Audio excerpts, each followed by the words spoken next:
Hey foodies, muri video uyu munsi reka twigane guteka chips masala cyangwa se agafiriti karyoshye byatari uri kubona kameze gutya kavanze n'ibirungo nyine ndabereka ukuntu nagakoreye ibirungo kakaza kameze neza. Niba ukunda ifiriti ukaba utarakora subscribe, impa subscribe nkwereke ukuntu wateka akantu kameze neza gutya ndetse n'ibindi tugenda dushyiraho buri munsi.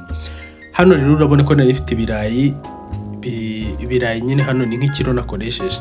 Ibirayi biringaniye, si ngombwa ibirayi byiza cyane nyine hano nta nubwo ari n'ikinigi nakoresheje, gusa ufite bino birayi bya kinigi nyine byiza nibyo nyine wakoresha, buriya bigira agafiriti gatandukanye nako ibindi birayi byose biba bihari.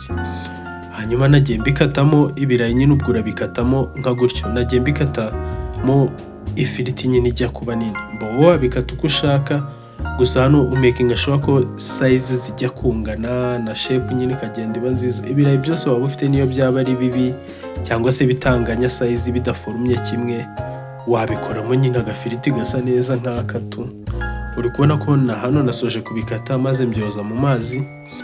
Already ibirayi nabihase mbona kubyoza, hano urongera ubyoze maze ubitumbike mu mazi arimo turmeric cyangwa se turmeric, ubwo sinzi uko uyisoma wowe. Njye nashyizemo hano turmeric maze kuyishyiramo ndavanga maze ndabireka iminota nka 20. Mu gihe rero byari biri muri ya mazi, hano nari ndi gukata ibindi bintu nashyizemo. Nahereye ku nyanya nyine, itomati gutyo ndazihata. Urazihata nyine uzikureho agasize gato kagahu, gusa ufite blender waziblendinga nyine ukazana agasosi kazo. Si ngombwa kuzihata, uzikatamo ibice biba bijya kuba binini cyane, gusa ukazishyira muri blender. Hanyuma namaze kuzihata mpita nkata igitunguru. Hano nakoresheje ibitunguru bibiri kuko njye nkunda igitunguru, gusa nyine wakoresha na kimwe cyonyine cyangwa se ugakoresha 1/2 cy'igitunguru cyose. Urumva ntago ari ngombwa ingano nyine igitunguru cyinshi fa kuba kirimo. Nagikase nka gutyo, hano making sure ko udukube na dukasemo ari duto cyane, nongeye nyisubiramo. Urabona ko nagikase mu duce duto bishoboka nka gutya. Ngenda nyishyira ku ruhande kwa kundi dukata ibintu murabimenyereye, tukagenda tubishyira ku ruhande. Hanyuma nakase hano na za nyanya nyine, ubwo urazikata tena nazo urazikatamo nyine uduce dutoya nka tura twakasemo igitunguru. Nazikase nka gutyo nyine mu duce duto cyane. Hano ni kugira ngo nizishya mu gasosi nyine zibure, ntago nyine nka kuriya mu gafiriti tujya kuziteka mu gafiriti wazikasemo ibice binini nyine, ubwo umuntu yabarya akageraho nyine akarya nk'urunyanya rubisa akarwumva ruri gutestingamo, ntago aba ari fresh nyine. Hano tuba dukeneye flavor yazo, rero no kuzikatamo uduce dutoya ku buryo ziri gushye zigasa nk'izibura. Nazo nazishyize ku ruhande maze nkata tungurusumu. Ukuntu bakata tungurusumu nyine murabimenyereye nabyo, wazikanda nka gutya nyine ukazicopinga bisanzwe, cyangwa se bino waba utabishoboye ukazisekura mu gasekuru gasanzwe, cyangwa se nanone ukazirapa kuri rape nyine, urazirapa zikaza zifite udusize dutoya. Uko wabigenza kose, hano ngenda zikata gutya nibyo binyorohera. Nazikase nazo maze kuzikata, ubwo urazishyira ku ruhande. None hano nashyizemo n'agapavuro, nafite ubupavuro bubiri butoya cyane, urabona ko ari butoya kabisa. Hanyuma ni gutyo ngenda nkuramo imbuto nyine, ndabanza ngakuramo imbuto zo mo imbere, hanyuma nkazikata. Nabanje kuzikatamo ubujuriyeni nyine, ubwo buce bujya kuba burebure. Maze gukatamo ubujuriyeni, none ngiye kuzicopingamo uduce duto cyane nyine nka twa tundi tw'igitunguru. Nubwo bitanangana neza, wowe urabikora ku buryo tuba dutoya kabone nubwo tutangana neza, mbega ukata uko ubashije ku buryo bijya kungana. Hanyuma hano naho nayikase na pavuro maze nyivanga na cya gitunguru kuko twari kubitekera rimwe. Ngiye pavuro n'igitunguru akenshi mbitekera rimwe. Tugaruke kuri bya birayi byacu hano nka nyuma y'iminota 20. Wibuke iri funguro ngiye kukwereka riratwara nk'isaha byibura. Hano ni nyuma y'iminota 20 twamaze gukata ibyo turashyiramo n'ibirayi biri hano, twamaze kubikura muri amazi ya turmeric. Hanyuma nafashe ipanu ku ruhande kumbabura cyangwa se kuri gazi, ikintu cyose waba utekaho, shyiramo amavuta kugira ngo umenye ko yahiye. Ushyiramo agakirida cyangwa se umutwe wa kamami, ukabona haza utububbles nyine, utuntu tw'utuzeru ku ruhande, ukamenya ko amavuta yahiye.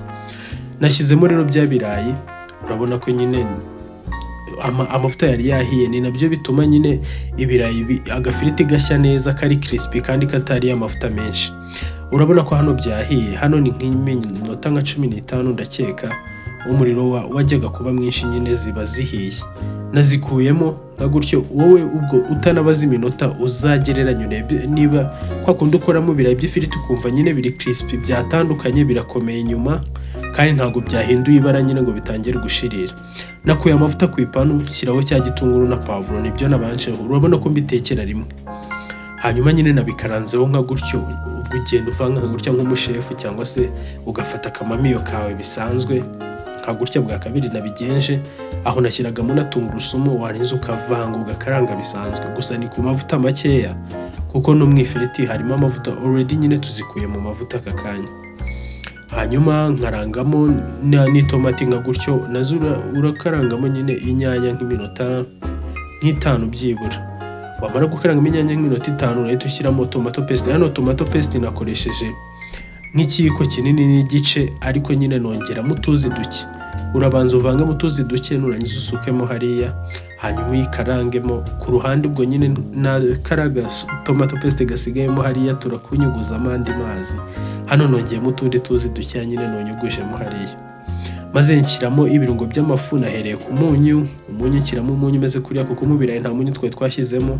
Shyiramo tumerike nanone y'ifu, shyiramo garam masala, byose nyine ugenda ushyiramo gakeya. Udafite garam masala washyiramo magi. Nanone aho nashyizemo paprika, udafite paprika washyiramo onja. Ikindi kintu hano nashyizemo ni royco mucuzi mix, nyine kugira ngo agasosi kacu kaze gafashe kagire n'agaflavor keza. Nashyizemo royco. Aho ngaho ikindi kintu nashyizemo ni isukari, agasukari gakeya. Impamvu nagashyizemo agasukari gakeya ni ukugira ngo kagabanye acide iri mu nyanya, kuko urumva twakoresheje inyanya nyinshi, dushyiramo na salisa, ushyiramo agasukari gake nyine katari butestingemo cyane, kagabanyira acide yo mu nyanya gusa. Hanyuma nashyizemo ya firiti nyine ndabivanga nka gutyo.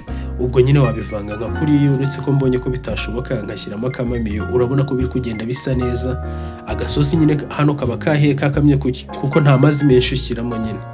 Hanyuma ukabivanga, ugashyiramo n'udusereri kugira ngo bize byahumuye neza. Sereri nta kintu zitwara. Abantu mubwira ngo sereri hari icyo zitwara nk'abagabo cyangwa se igitsina gabo muri rusange, nta kintu zitwara rwose sereri.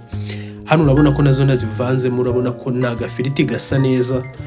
Wagatekera nyine abantu bagusuye, wakitekera ukazajya urya neza, kandi urabona ko koroshye kugateka, ntago birenze isaha. Niba utarakora subscribe uyikore, like na share, dukomeze twigane guteka. Mugire ibihe byiza.